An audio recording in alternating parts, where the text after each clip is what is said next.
नमस्कार दोस्तों, आप सभी का मेरे YouTube चैनल मिशन वनवे में स्वागत है। दोस्तों, आज हम लोग टॉपिक लाए हैं SSA 2001 मतलब सर्व शिक्षा अभियान 2001। ये बहुत ही बीएड का बहुत ही इम्पोर्टेंट टॉपिक है। इससे जो एग्ज़ाम में क्वेश्चन जरूर बनता है। ठीक है, तो आइए शुरू करते हैं हम लोग। सर्व शिक्षा अभियान क्या है, सर्व शिक्षा अभियान को क्यों लाया गया, इसका उद्देश्य क्या थे, इसके क्रियान्वयन क्या थे, इसके लाने का जो है क्या क्या सशक्त और सुझाव बने, इसके बारे में हम आज बात करते हैं।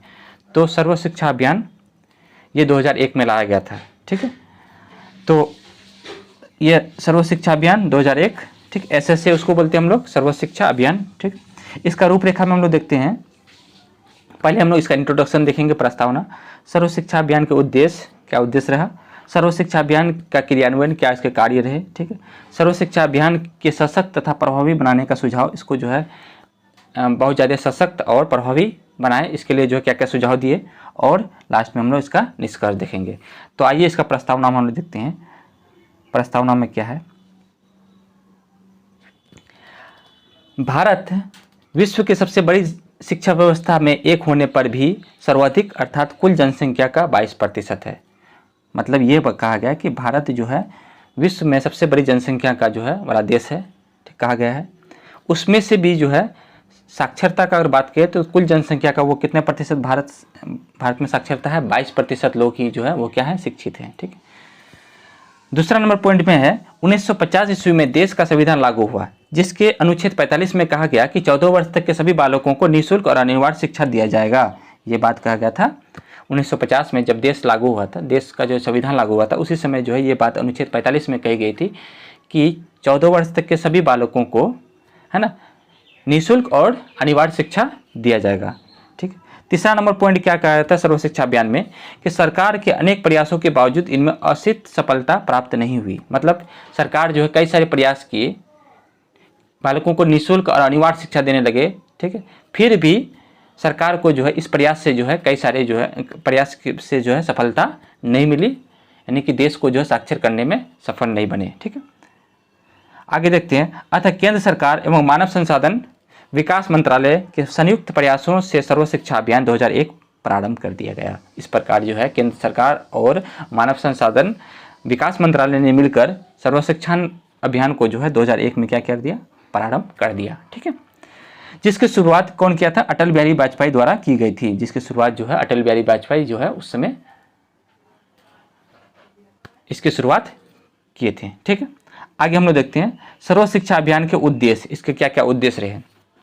पहला नंबर उद्देश्य यह है कि 2010 तक 6 से 14 वर्ष तक के सभी बच्चों को उपयोगी शिक्षा प्रदान किया जाए। ये उसका उद्देश्य था सर्व शिक्षा अभियान का, SSA का ये उद्देश्य था कि 2010 तक जो है 6 से 14 वर्ष तक के जितने भी बालक हैं सभी को जो है शिक्षा प्रदान करना है। ठीक, दूसरा नंबर पॉइंट ये है कि 2003 तक सभी विद्यालय शिक्षा गारंटी केंद्र वैकल्पिक स्कूल के सभी बच्चों को स्कूल में होना चाहिए।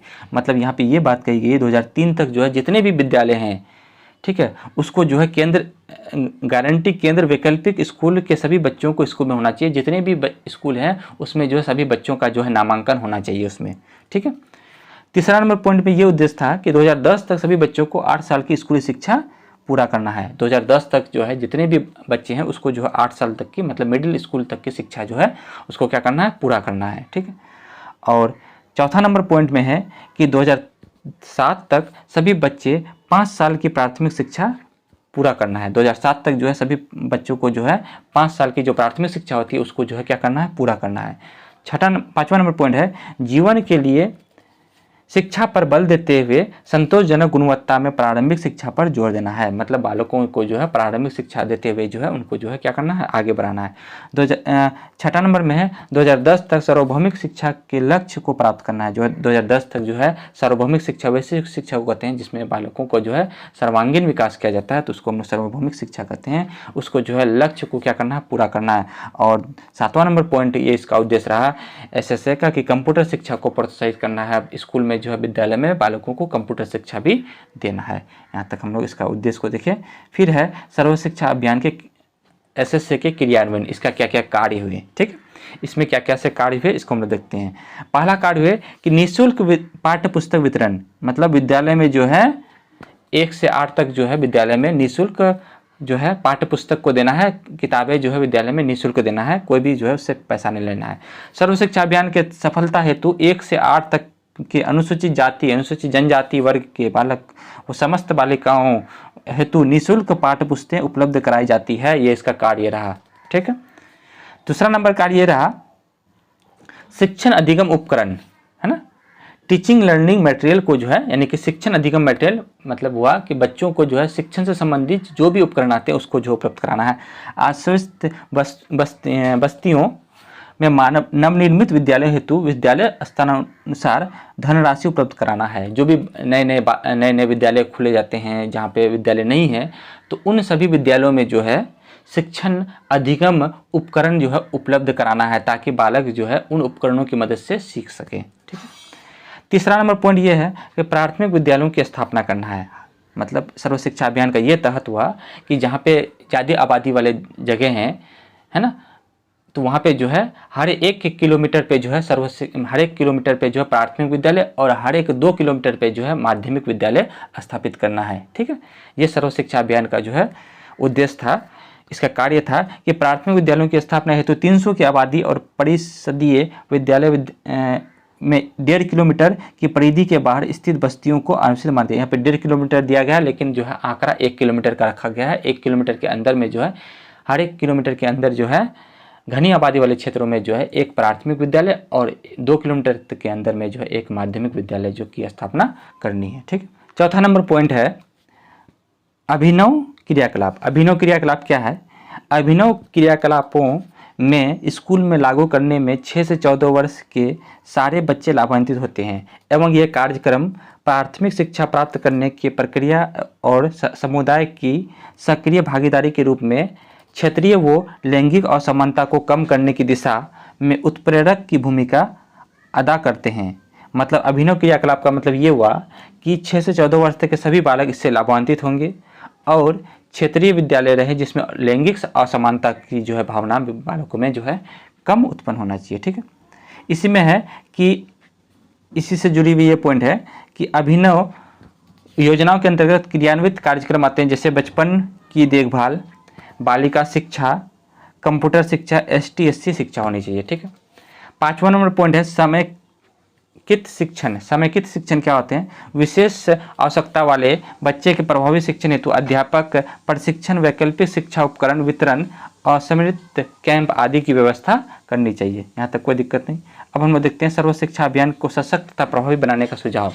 इसको जो है सशक्त एवं प्रभावी बनाने का सुझाव क्या क्या था?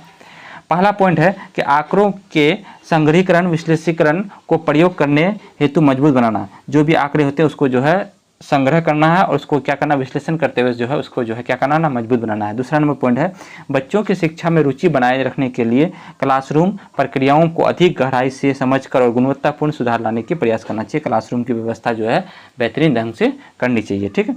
तीसरा नंबर पॉइंट में है क्षमता निर्माण की दिशा में प्रयास करना ताकि सभी अधिगम उपलब्धियों को प्राप्त किया जा सके। ठीक है। चौथा नंबर पॉइंट है समुदाय की भागीदारी बढ़ाई जाए। ठीक है।